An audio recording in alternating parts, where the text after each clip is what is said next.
Believe it or not, Disney doesn't have a complete monopoly on princess stories, if the one with the swan and the one with the wolf didn't convince you. A Little Princess is a young adult novel by the Secret Garden author Frances Hogman Burnett, and while it's not as well known as that or something like Wizard of Oz, it's usually associated in the same category of childhood classics. And as such, it's made its adaptation rounds into various formats. The most likely known are probably the 39 film with Shirley Temple and the 95 Warner Brothers film starring Lysol Matthews, Eleanor Braun, and Liam Cunningham. Wait, why does that last one sound so familiar? What? Davos? But I can bet that after that movie came out, somebody at Disney was definitely slapping their foreheads considering its mantra. I am a princess. All girls are. Even if they aren't pretty or smart, they're still princesses. Ah, damn it, why didn't we think of that? Anyway, a year after the 95 film, the We Think Parents and Kids Are Morons crappy animated VHS machine churned out its latest victim. Anyway, let us explore this timeless tale of parental death and child slavery. No, the other one. I can think of 3 things wrong with that title. Boy, you sure can tell a lot about its movie from its title font. It was Sarah's first trip away from home, but she wasn't excited by the bustling city around her. Ah yes, the bustling still frame city. I know this is hard, Sarah. Oh wow, Still Frame City is contagious. Not kidding, there are so many dialogue pauses and animation freezes in this, it's like it's a cheap cash-in animation or something. But the jungles of India are no place for you. Despite the fact that that's where we've always lived, and now I'm abandoning you in this strange country you don't know all by yourself. The Minchin School is one of London's finest. Finest live-in art piece / colorblind test, that is. Why, I hear they allow children to draw on the walls. And oh look, they do. Nice background art, guys. My daughter Sarah is everything to me. Please spare no expense. Even though that means that you'll be spending ridiculous amounts of money you potentially don't have, and hope that I don't die before I send you a check. Your mother gave it to me to remember her. I'm giving it to you to remember me. Yes, your mother died when you were a young child, and I only thought now to give you this darling memento. Also the first time I considered that my daughter might like a doll. They say that if you believe in her magic hard enough, then the thing you wish for most of all can come true. Okay, I wish for a flying pony. I wish for Mom to be alive again. I wish for you to not go. Sorry, honey. Daddy, your doll sucks. You're much too forthright for my taste, Sarah Crewe. Mrs. Crewe has done a commendable job of raising her. My mother died when I was very young. Daring to correct my assumptions with facts? This girl has too much cheek to be tolerated. Now go dump some more water unnecessarily on the floor, child slave. Miss Minchin, the head mistress, had no love of children and saw them simply as a wonderful way to get rich. Yes, my optimum goal of being wealthy, naturally I became a teacher! But already she missed the adventure of life with her father in India. Yes, she adored all of the parts of India that allowed her to avoid interacting with any actual Indian people. So Sarah starts attending classes, and big shock, there's an alpha bitch in it. Wow, tongue extending. That's some D+ bullying effort right there. I'm new here. My name is Sarah Crewe. At Miss Minchin's, young ladies don't talk to servant girls. I talk to everyone, as long as they're not rude and mean. Really? 'Cause it sounds like you're talking to me now. Oh, burn! Who are you insulting right now? Meanwhile, Miss Minchin has locked herself in her office for some personal time. Money is my passion, it's my hero, it's my king. There's nothing that excites me more than sacks of coins and jing. I think the Tom and Jerry movie's gonna sue somebody. Doesn't this take place technically in the same time period as A Christmas Carol? Man, Scrooge really missed out on finding his soulmate. Come back here, pig! Come back here and starve to death in the safe! We fast forward to Sarah's birthday. What should we do now? Wow, great party, Sarah. Tongue extending and hand waving? Wow, you elevated to a C-. This is a story about magic, about how, if you believe with all your heart, what you wish for most of all will come true. Setting myself up for a very rough collision with reality in about 2 minutes. So Sarah starts telling a story, showcasing the iconic traits of her character of being clever and imaginative. His daughter, the princess, was very sad because her mother died a long time ago, and she knew she would be lonely without her father. Wow, Sarah, it's like you had the goddess of creativity implanted directly into your brain. Where do you come up with this stuff? But the world's totes most original story is interrupted by something actually interesting happening. I regret to inform you that your father didn't survive. He's dead? I must return to India. Well, don't get too emotional about it. There is no money in his estate. What? Wow, she had a bigger reaction to learning she wasn't rich anymore. But I haven't been paid for last month, and her birthday party cost me a small fortune. Ah yes, the single donkey poster cost you a fortune. So now Sarah lives in the attic and works as a servant. Take that to my room when you're finished. You do know I handle your food, right? And to make things even worse, the only way she and Becky can cheer themselves up is with Sarah's crappy storytelling. Had been slain by a fire-breathing dragon. The princess was heartbroken. She forced the princess to live like a prisoner in the tower of the castle. You know, Sarah, this sounds familiar. Something tell me this isn't the story that you started at your party. About how, if you believe with all your heart, what you wish for most of all will come true. Well, it's her own fault she's so miserable. She's apparently not believing in that magic doll hard enough. Wow, Peter in this version is an asshole. And to think people shipped us. You'll work till 8. There'll be no dinner tonight, and no breakfast tomorrow. The next morning, she was found having died of starvation, and Miss Minchin was arrested for murder. The end. Somewhere far from here, there's a place where no one sheds a tear.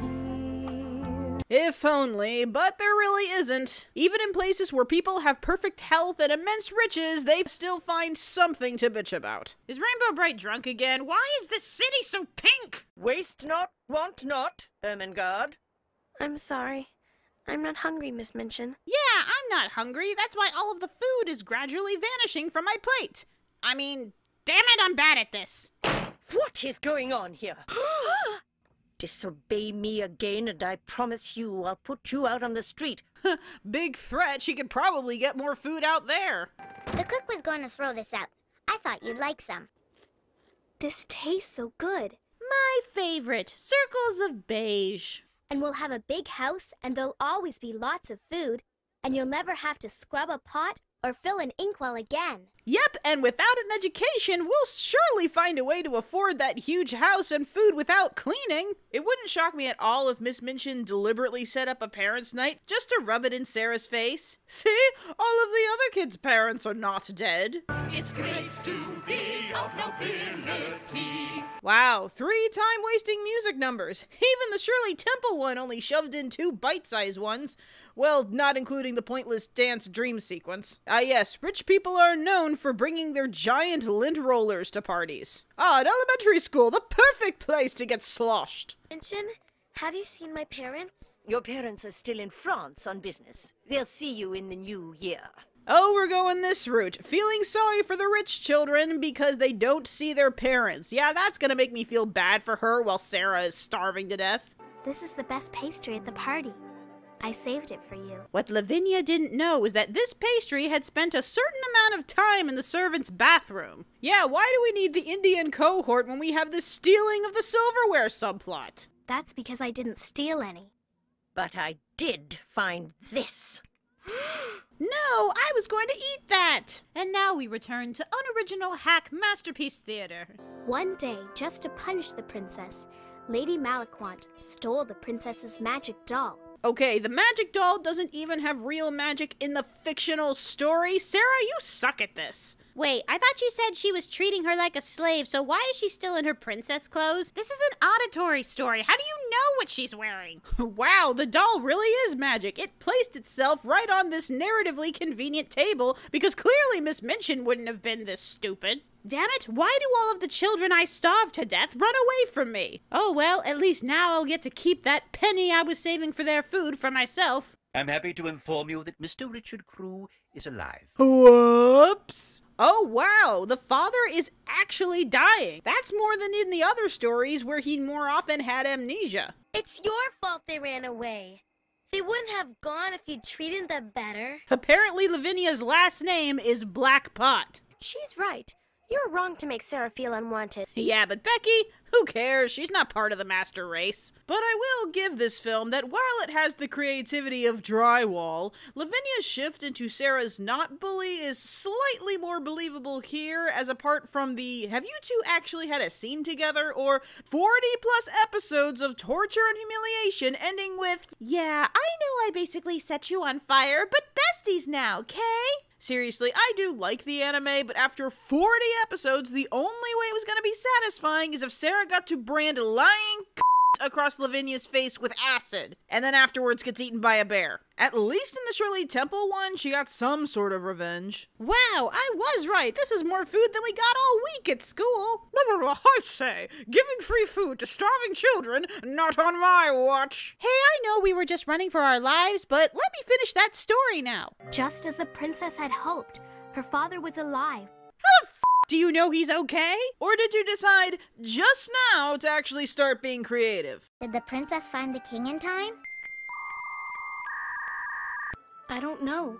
The story suddenly stops. Sarah, I want my money back. Becky, we have literally nothing. You owe me something for putting up with this. Sarah, how exactly was that story going to go when you started it at your birthday party? Once upon a time, there was a princess, and for her birthday, she got a pony. The end. Well, it appears that spontaneous psychicness is a family trait.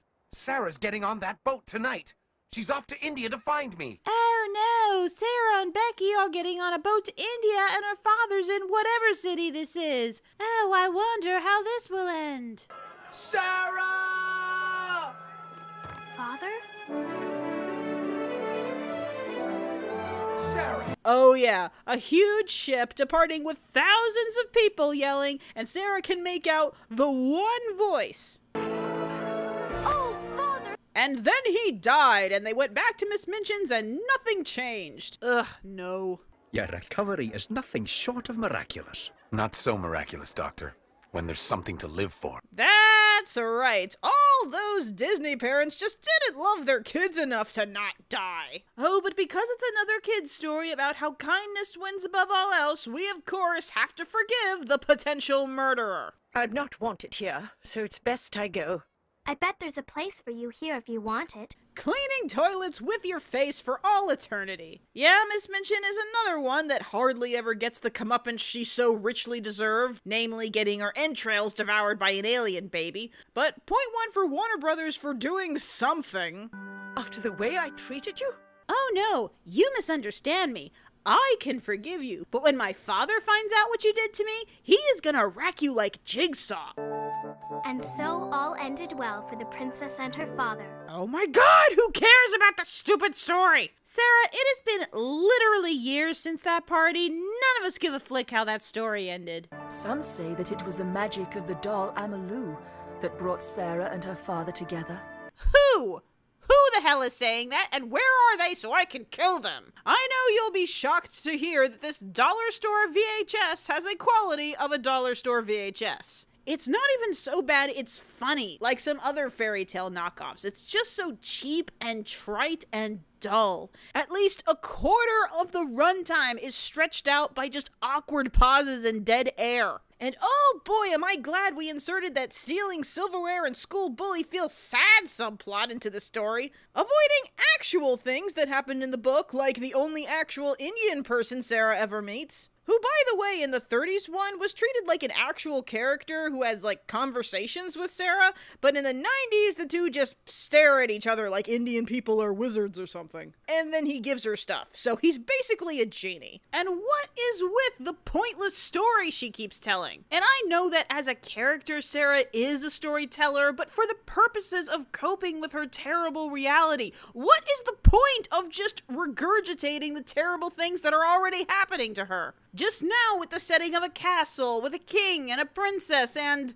Oh wait, was she telling that dumb story so the Little Princess title would actually make sense? A little princess refers to how Sarah is often described as a princess. Initially, yes, because she was rich and had nice things, but more because she had a very mature, kind, and polite demeanor that she retained even after she became a servant and wearing rags, which this film remembers to do after the father dies, but not before. She's never described as a princess at the start, so the later comparisons don't make any sense. I know, out of all the things to complain about, but that's kind of what we're here for. So that's A Little Princess, as told by a dysfunctioning paper shredder. Please read the book or watch the anime or any of the films. The 90s one has a really lovely aesthetic setting and is more book accurate, but the 30s one has Shirley Temple. A lot of Shirley Temple. Like, there's not a single scene she's not in, but it's adorable.